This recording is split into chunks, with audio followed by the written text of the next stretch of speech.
Bonjour à tous et bienvenue sur Étoile Guidance. On se retrouve aujourd'hui pour le changement important à venir au cours des prochaines semaines ou des prochains mois concernant le signe du Verseau, un signe solaire, ascendant, lune ou Vénus. Et comme d'habitude, conservez uniquement ce qui vibre avec vous. Allons-y pour les Verseaux, le changement important à venir prochainement pour vous.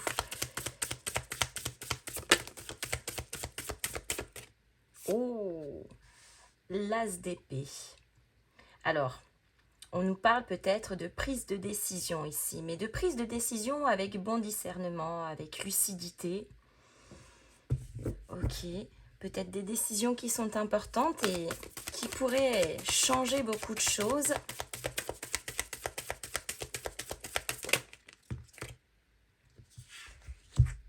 Le valet d'épée. Ok. Dans les prises de décision ici, c'est pas impulsif.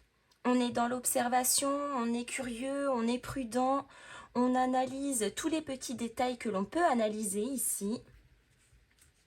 Je pense effectivement qu'il s'agit d'une décision importante.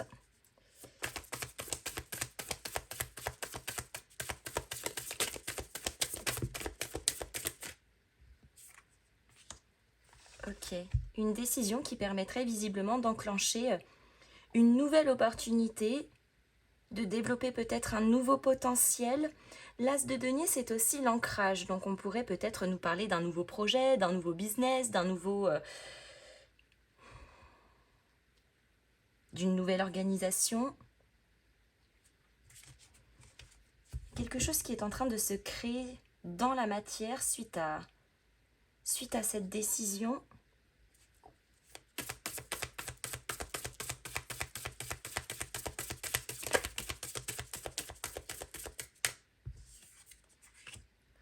Le 10 d'épée. Ok.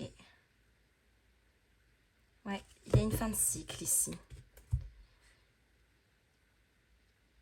Peut-être que l'on s'est beaucoup interrogé par rapport à cette nouvelle opportunité que l'on voulait voir se réaliser et qu'avec un 10 d'épée, ça nous a épuisés, drainés, tourmentés. Mais là, on arrive au bout. On arrive au bout parce qu'on voit ce quelque chose s'ancrer, se réaliser. Ok, 4 de denier. On cherche à construire une forme de sécurité, une forme de stabilité.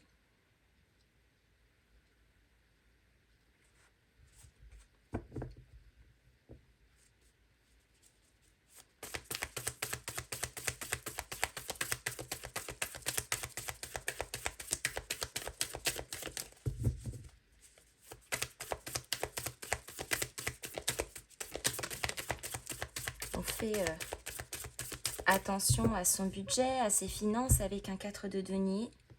On fait attention à ce que l'on possède, on protège ses valeurs, ses idées.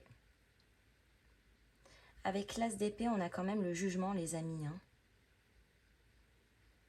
Donc là, il y a comme une forme d'éveil, d'appel de l'univers qui effectivement vous invite à prendre des décisions pour enclencher ici un nouveau cycle. Et effectivement, je pense que c'est une décision qui, en tout cas, vous semble très importante. Une décision qui pourrait vous faire repartir à zéro, vous faire complètement changer de direction.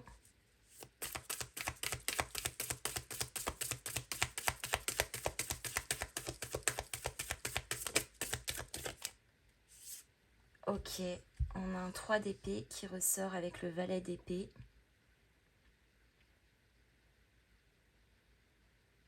Oh.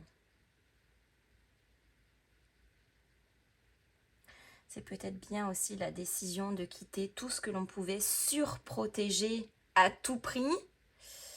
Mais à quel prix?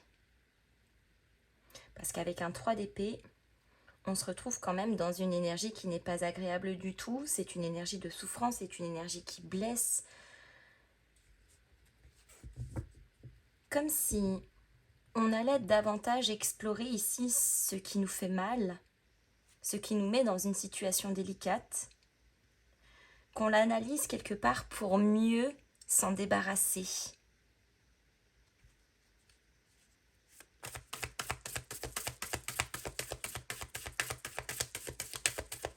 Ça pourrait être pour certains une blessure émotionnelle. Ça pourrait être reprendre complètement un budget depuis le début et analyser toutes les dépenses pour savoir où est-ce qu'il y a des dépenses inutiles, où est-ce qu'il y a des couacs, etc.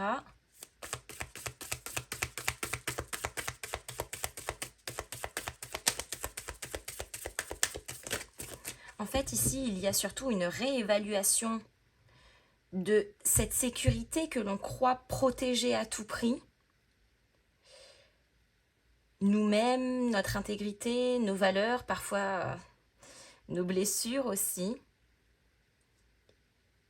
Et en réévaluant tout ça, on a le sentiment ici qu'on se rend compte que, en réalité, il y a des choses qui ne vibrent plus, il y a des choses qui nous mettent plus dans l'embarras qu'autre chose.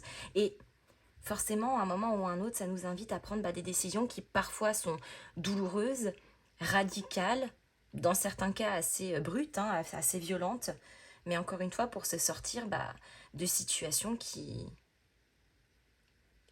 ne demandent plus à être entretenues.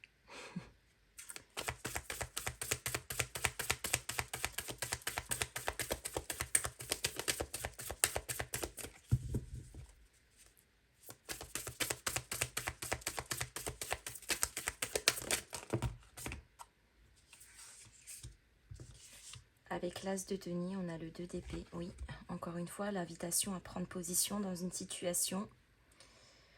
Justement, de ne pas être dans le déni et de trancher, de vous faire assez confiance sans avoir besoin de voir pour y croire. 10 d'épée, le soleil, le retour à la clarté, enfin. Le retour à la lumière, le retour à quelque chose de beaucoup plus léger et beaucoup plus chaleureux. Et avec le 4 de denier, on a la reine de bâton. Waouh. Ouais. C'est-à-dire qu'ici, on protège, mais on protège de manière complètement différente que ce que l'on faisait avant.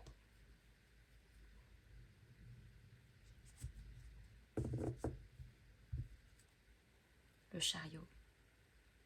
Il y a de l'avancée.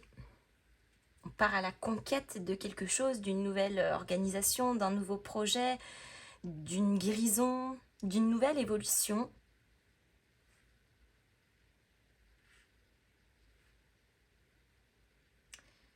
Il y a comme une guérison de quelque chose, mais qui passe aussi par la prise de position forcément.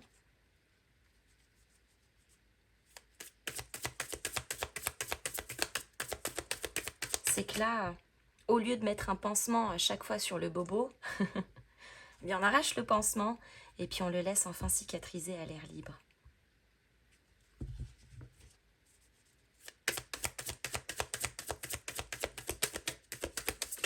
Et c'est une décision qui n'est pas agréable, parce qu'arracher le pansement, ça fait pas du bien. C'est une épilation gratos. Accident, ouais. Ouais, ça secoue, Ça secoue. Avec l'accident, on a la notion un petit peu de choc. On a la notion où on atteint en fait un point de rupture assez douloureusement.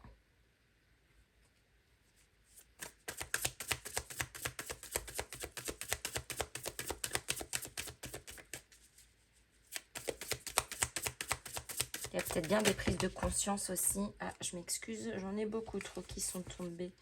Oh oui, beaucoup, beaucoup. Mais ouais, il y a peut-être bien une prise de conscience vis-à-vis de quelque chose que l'on avait tendance à surprotéger, un amour, un sentiment, une situation, un budget, etc. Et en réalité, on se rend compte que ça nous met plus dans l'embarras qu'autre chose. En fait, quelque part, ça ne nous permet pas d'être libres. Libre financièrement, libre émotionnellement, libre tout court.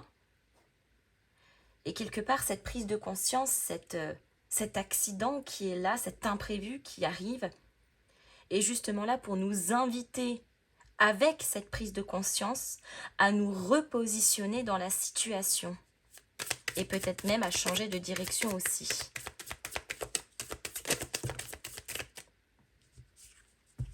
Le cloître, ouais, il y avait quelque chose où on avait tendance à se renfermer, hein. S'enfermer dans une détresse émotionnelle, s'enfermer dans une détresse financière, s'enfermer encore une fois, dans quelque chose où on était pas bien. On essayait de contrôler comme on pouvait la situation, mais en réalité, le contrôle n'était pas, entre guillemets, correctement placé. Et là, il y a toute une réévaluation à ce niveau-là.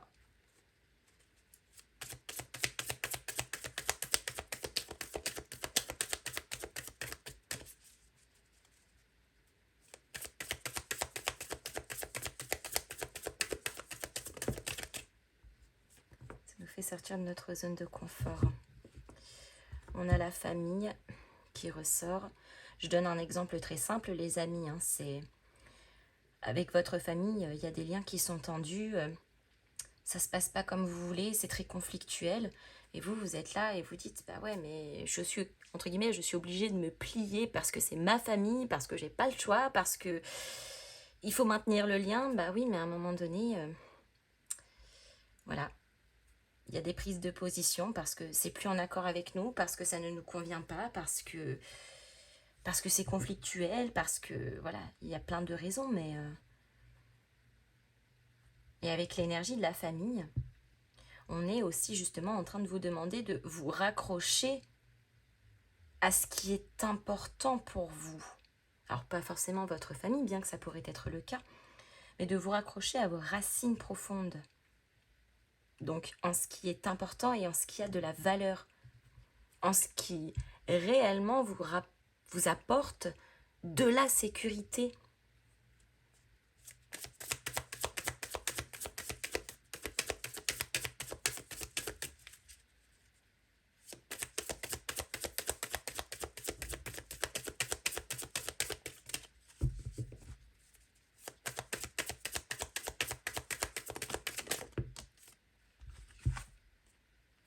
La nativité, oui, un nouveau cycle qui démarre, un nouveau début, un nouveau commencement, un nouveau potentiel ou peut-être même un renouveau pour certains, hein. Un renouveau où ça y est, on peut souffler, où on est plus aligné, où on se sent plus léger.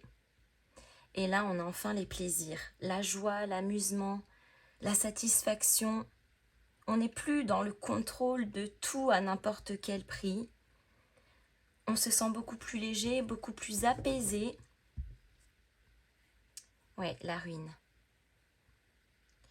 Alors c'est un peu choc quand même comme situation, je trouve, parce que là, il y a vraiment la prise de conscience où on se dit, ok, il faut tout déconstruire pour peut-être tout reconstruire.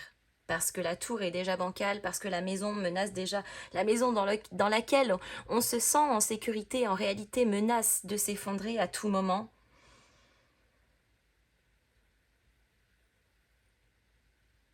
Et ouais, prise de conscience, révélation, évidence qui vous apparaît et qui...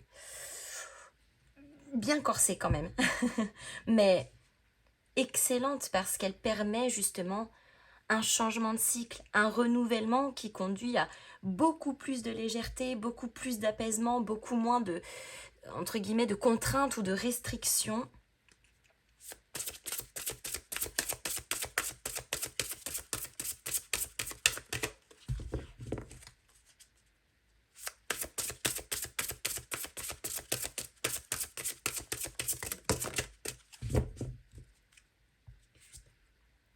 Le dépassement, oui. Sors de ta zone de confort. Bon, je crois que ça vient à la perfection résumer ce que l'on vient de se dire. Effectivement, sortir de sa zone de confort, ça vient vous secouer le cocotier, ça vient remettre en question, voilà, cette stabilité que vous avez créée, mais qui, au fur et à mesure, n'est plus si stable que ça. Et que ça vous invite ici également à creuser davantage dans une nouvelle perspective, dans une nouvelle sécurité, dans une nouvelle zone de confort que vous allez au fur et à mesure créer. Mais effectivement, pour, entre guillemets, prendre le risque de tout gagner, il faut aussi parfois accepter de prendre le risque de perdre. Mais l'énergie est très belle parce qu'on fait preuve de beaucoup de résilience, beaucoup de courage aussi, hein, il faut le dire. Parce que le dépassement de soi, le dépassement de ce que l'on... Voilà, de tout ce que l'on crée, de tout ce que l'on possède, etc. Bah, parfois, ça demande de prendre certains risques. Et c'est très courageux. Mais effectivement, la révélation un peu choc, je pense que... Ouf, elle est corsée quand même à assimiler, à accueillir, à réaliser. Waouh. Les amis, je m'arrête ici. J'espère que cette guidance vous aura plu. N'hésitez pas à me mettre vos petits pouces en l'air, à me faire vos retours dans les commentaires, à booster et à partager cette vidéo. Et en attendant, je vous fais à tous de gros bisous et je vous dis à très bientôt.